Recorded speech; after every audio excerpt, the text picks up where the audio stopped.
Praise the Lord. இன்னைக்கு நீதிமொழியில் 22வது அதிகாரத்தில் எனக்கு ரொம்ப டச்சிங்கான வசனம். ஏழையா இருக்கிறான் என்று ஏழையை கொள்ளையிடாதே, சிறுமியானவனை நியாயஸ்தலத்தில் உபத்திரவப்படுத்தாதே. கர்த்தர் அவர்களுக்காக வழக்காடி அவர்களை கொள்ளையிடுகிறவர்களை பிராணனை கொள்ளையிடுவார். வசனம் 22, 23 மிக அருமையான வசனம். ஏழையா இருக்கிறான் மட்டும் அவனை கொள்ளையிடக்கூடாது. ஏன்னா கர்த்தர் அவனுக்காக வழக்காடுவார், நிச்சயமாக வழக்காடுவார்.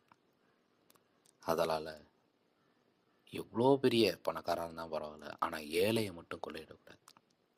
ஏன்னா ஏழைகளுக்காக நியாயம் விசாரிக்கிற ஒரு தெய்வம் உண்டு, ஏழைகளுக்காக இறங்குகிற ஒரு தெய்வம் உண்டு. அவர்தான் ஜீவனுள்ள தெய்வம், இயேசு கிறிஸ்து மகாராஜா. அவருக்காக நாம் காத்திருப்போம். ஆமென்.